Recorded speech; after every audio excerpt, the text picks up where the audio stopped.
नमस्कार दोस्तों, स्वागत है आप सभी का उड़ान आईएएस एकेडमी के छत्तीसगढ़ समसामयिकी प्रश्नोत्तर श्रृंखला में। आगे बढ़ने से पहले आप लोगों के लिए महत्वपूर्ण जानकारी कि उड़ान आईएएस एकेडमी इस बार पुनः आप सभी लोगों के लिए लेकर आया है सीजीपीएससी प्री हेतु ऑनलाइन टेस्ट सीरीज। इस टेस्ट सीरीज में आपको कुल 51 टेस्ट प्राप्त होते हैं, जिसमें प्रश्नों की संख्या है 5100। इन सभी 5100 प्रश्नों के आपको जो उत्तर है वो वीडियो एक्सप्लेनेशन के माध्यम से प्राप्त होंगे। अधिक जानकारी के लिए आप हमारे दूरभाष नंबर पर संपर्क कर सकते हैं और साथ ही ऑनलाइन टेस्ट सीरीज के साइट पर रजिस्ट्रेशन कर सकते हैं।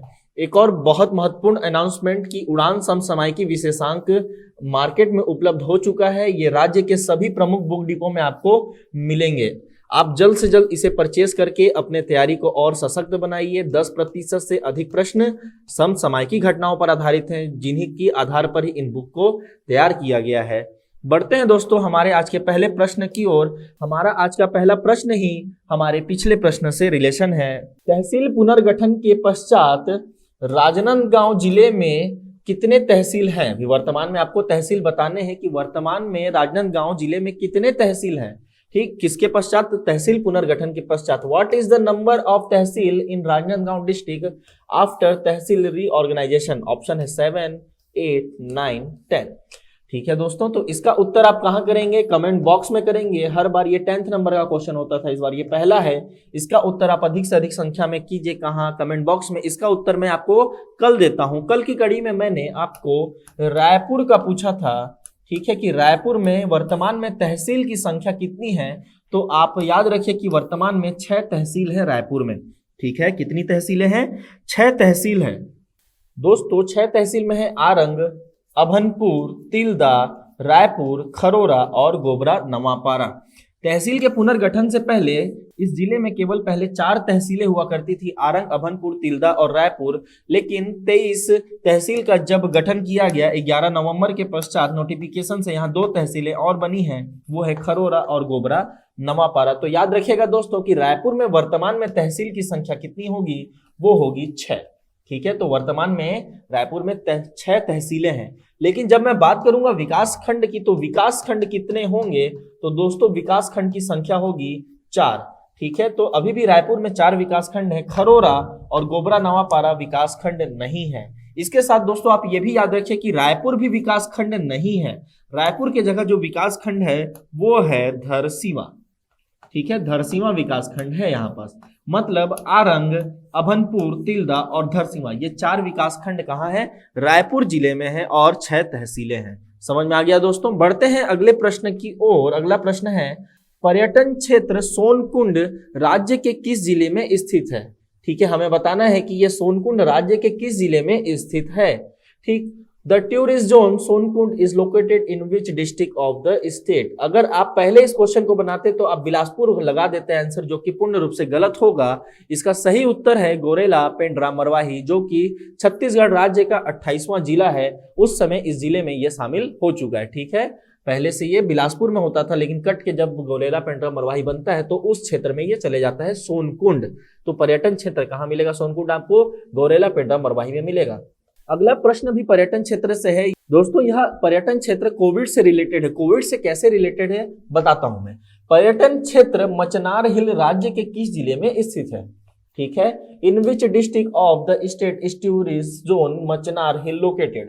दोस्तों होता क्या है एक्चुअली में कि जो पर्यटन क्षेत्र से जितने भी, जैसे हो गए पार्क है ना, जो और छोटे मोटे जहां पर टूरिस्ट क्षेत्र घोषित होते हैं राज्य सरकार के द्वारा, वहां पर से क्या हो गया, कोविड के समय पूरा का पूरा रिस्ट्रिक्शन हो गया। कोविड-19 जब से फैला है तब से वहां रिस्ट्रिक्शन लग गए हैं। दोस्तों इसी के क्रम में क्या होता है कि बस्तर में एक हिल है, मचनार हिल, जो कि खड़ी पहाड़ियां है, वहां से बहुत अच्छा व्यू आता है। उस हिल का महत्व बढ़ गया क्योंकि वहां जाने में रिस्ट्रिक्शन नहीं था। जैसे ही लॉकडाउन हटता है लोग वहां जाना शुरू करते हैं और देखते ही देखते वो एक पर्यटन क्षेत्र में तब्दील हो गया। वहां के लोग आस पर जाते हैं और ये पूरे छत्तीसगढ़ में भी ख्याति प्राप्त कर रहा है। तो मचनार हिल बस्तर में एक क्या है, पर्यटन हिल है, पर्यटन क्षेत्र है।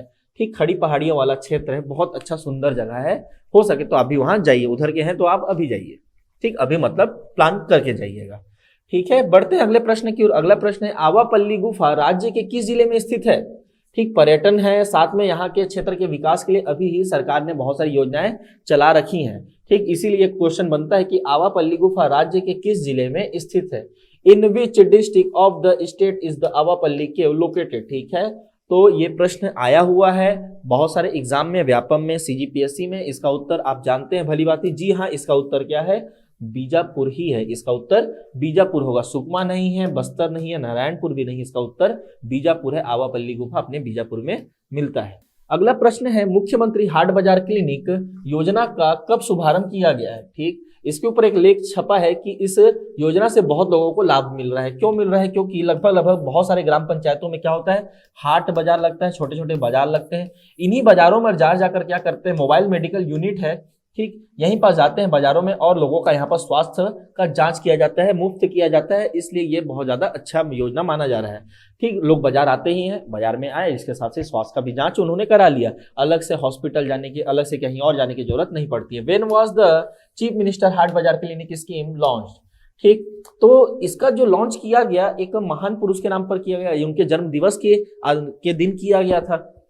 ठीक, 31 अक्टूबर सरदार वल्लभ भाई पटेल जी का जन्म दिवस, इस दिन नहीं किया गया। 20 अगस्त, ठीक है, इस दिन भी नहीं किया गया, राजीव गांधी के दिन।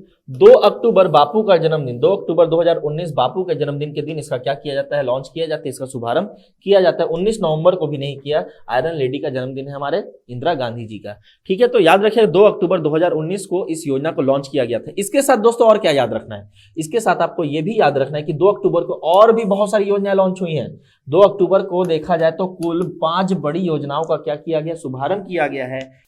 इन 5 योजनाओं में तो एक हो गया अपना मुख्यमंत्री हाट बाजार क्लिनिक, उसके साथ साथ यहाँ पर जो लॉन्च किया गया है योजना वो है दोस्तों, उसमें एक है मुख्यमंत्री सुपोषण अभियान।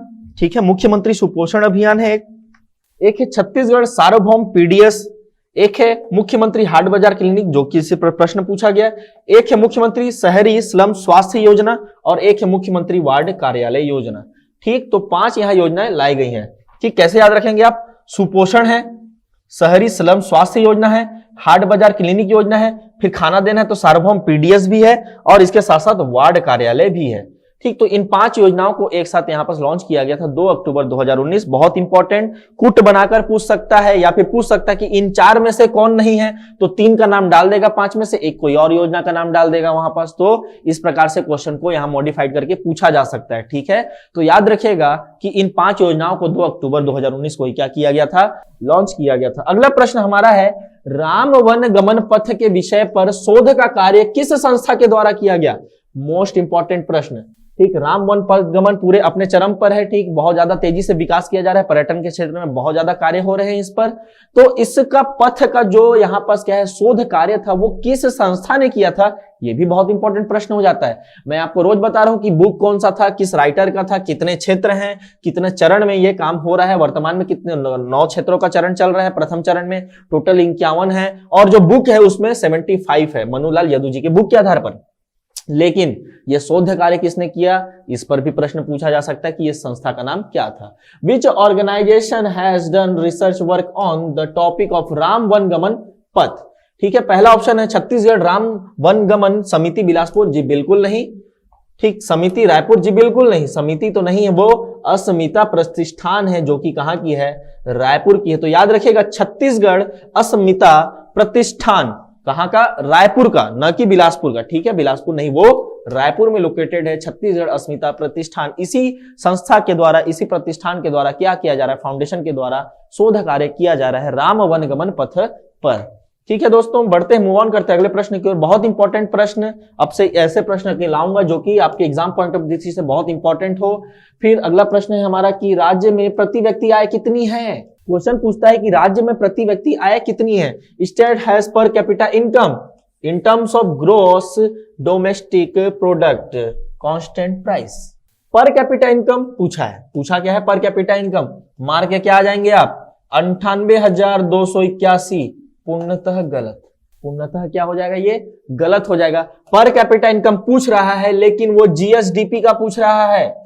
वो किसका पूछ रहा है, जीएसडीपी का पूछ रहा है। 98,282 एनएसडीपी का है ये, NSDP net state domestic product, निवल राज्य घरेलू उत्पाद, निवल राज्य घरेलू उत्पाद।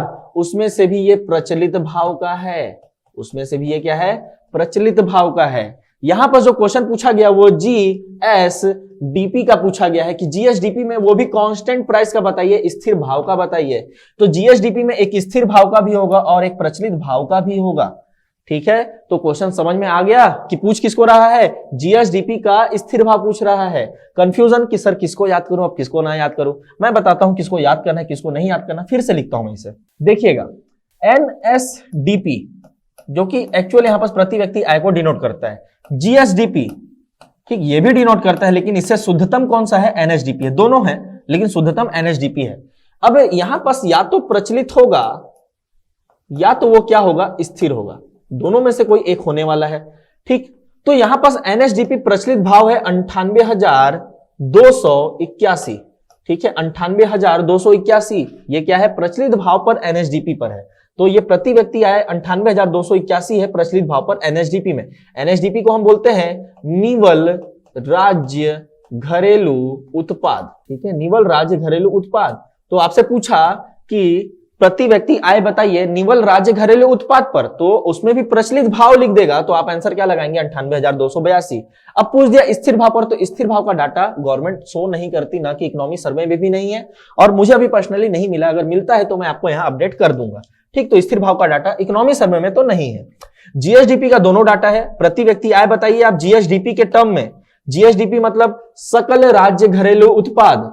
ठीक है, पहले जीएसडीपी आता है फिर एनएसडीपी आता है। जीएसडीपी का शुद्धतम रूप एनएसडीपी बन जाता है, मूल्य ह्रास घटाने पर आता है। तो जीएसडीपी में भी दो डाटा मिलेंगे आपको, एक प्रचलित भाव का डाटा मिलेगा और एक स्थिर भाव का डाटा मिलेगा।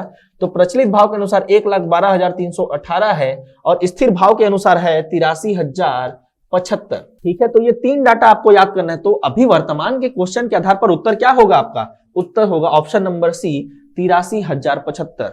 ठीक है, तो इस प्रकार से क्वेश्चन पूछ सकता है वो प्रति व्यक्ति आय को लेकर। अगर अब क्वेश्चन आया कुछ नहीं लिखा, वहां पास कुछ नहीं लिखा मतलब क्या लिखता है कि राज्य में प्रति व्यक्ति आय बताइए, केवल इतना ही लिखा, ना तो सकल घरेलू उत्पाद बताया ना तो स्थिर भाव बताया, कुछ नहीं बताया उसने इतना ही बोला कि राज्य में प्रति व्यक्ति आय बताइए। तो अब क्या करेंगे आप सीधा सीधा एनएसडीपी का प्रचलित भाव लगा दीजिए। ठीक, एनएसडीपी के प्रचलित भाव का लगा दीजिए। अगर वो भी नहीं दिया है तो फिर इन तीनों में तीनों डाटा आपको याद रखना पड़ेगा, और इन तीनों में वहां पर जो अवेलेबल होगा उसे आप क्या करेंगे, आंसर में मार देंगे, टिक करेंगे। बात समझ में आया? तो एनएसडीपी का अगर डाटा दिया है तो उसको लगा दीजिए, क्योंकि ये ज्यादा शुद्धतम रूप है। प्रचलित भाव का डाटा गवर्नमेंट ही निकालती है और इसी को हर जगह कोट भी करती है वो, तो इस डाटा को अगर दिया है तो इसको लगा दीजिए। यदि मान लेते हैं कि ये वाला डाटा नहीं दिया है और कुछ नहीं लिखा है, प्रति व्यक्ति आय पूछता है और कुछ नहीं लिखा है और ये डाटा भी नहीं दिया है, तो आप क्या कीजिएगा, इन तीनों में जो भी आपको दिखे वो आंसर हो जाएगा। ठीक है, तो याद रखिएगा प्रति व्यक्ति आय के बारे में डिटेल चर्चा कर दी गई है। ठीक, इससे अलग से और कोई क्वेश्चन नहीं बनता। अगला क्वेश्चन है किसान कर्ज माफी के अंतर्गत कितने किसानों को सिंचाई कर माफ में लाभ प्राप्त हुआ। अच्छा क्वेश्चन, क्यों अच्छा क्वेश्चन? हम पढ़ते हैं कि किसान माफी कर योजना में इतने किसानों को लाभ प्राप्त हुआ। ठीक है, लेकिन वो तो धान वाला था, मक्का वाला था, गन्ना वाला था, तो अब सिंचाई का कैसे याद करें? तो सिंचाई का भी डाटा गवर्नमेंट ने दिया है। How many farmer have been receive benefit irrigation tax under the farmer loan waiver. ठीक, तो इसके तहत दोस्तों जो किसानों को लाभ प्राप्त हुआ है वो है 17 लाख किसानों को लाभ प्राप्त हुआ है। ठीक है, गलत कर जाते अगर आप 19 लाख लगाते हैं। क्यों? क्योंकि पंजीकृत किसानों की संख्या 19 लाख है, लेकिन जो सिंचाई कर माफ हुआ है उसमें 17 लाख किसान आते हैं। ठीक है दोस्तों, याद रखिएगा कि 15 साल का यहाँ पर सिंचाई कर माफ किया गया है और किसानों की संख्या कितनी है, वो है 17 लाख। ठीक, तो 17 लाख किसान और 15 साल।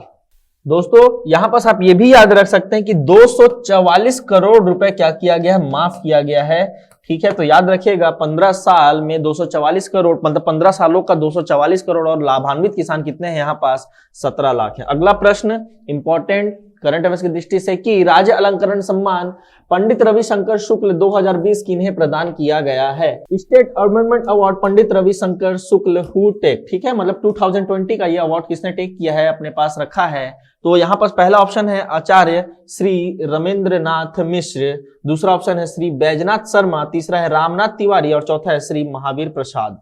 तो इसका सही उत्तर है दोस्तों, कंफ्यूजिंग किया गया है ऑप्शन में, पहला इसका सही उत्तर है ऑप्शन आचार्य श्री रामेंद्रनाथ मिश्र जी, ये अवार्ड प्रदान किया गया है। ठीक है, राज्य अलंकरण 1 नवंबर को जो मिलता है। अगला हमारा लास्ट क्वेश्चन है आज की कड़ी का कि पूर्व प्रधानमंत्री माननीय अटल बिहारी वाजपेयी जी के नाम पर राज्य में कौन सा संस्था या स्थल नहीं है। माननीय अटल बिहारी वाजपेयी जी का जब देहांत हुआ था, निधन हुआ था, तो उस समय छत्तीसगढ़ में ठीक बहुत सारे जो प्लेस हैं, बहुत सारे संस्थाएं, उनका नाम किसके नाम पर रखा गया था? माननीय अटल बिहारी वाजपेयी जी के नाम पर रखा गया था। तो उसी पर आधारित क्वेश्चन है कि किस संस्था या किस स्थान का नाम या प्लेस का नाम, इंस्टीट्यूशन का नाम किसके नाम पर नहीं है? माननीय अटल बिहारी वाजपेयी जी के नाम पर नहीं है। Which institute place is not in the name of former prime minister Atal Bihari Vajpayee ji? पहला है राजनांदगांव चिकित्सा महाविद्यालय, जी हाँ ये तो है, ठीक, अटल बिहारी वाजपेयी चिकित्सा विद्यालय बोलते हैं। नवा रायपुर, जी हाँ, अटल शहर बोलते हैं इसे, अटल नगर। फिर है बिलासपुर राजकीय विश्वविद्यालय, जी हाँ, बिलासपुर का जो यूनिवर्सिटी है वो अटल बिहारी वाजपेयी जी के नाम पर है। चौथा ऑप्शन है दोस्तों जगदलपुर हवाई पट्टी, जो कि अभी दंतेश्वरी माई हवाई पट्टी के नाम से है। इसका नाम अटल बिहारी वाजपेयी जी के नाम पर करने की मांग थी लेकिन हुई नहीं, यहाँ पर दंतेश्वरी माता के नाम पर इसे रखा गया है। तो अभी आप याद रखिएगा जगदलपुर एयर स्ट्रिप किसके नाम पर है?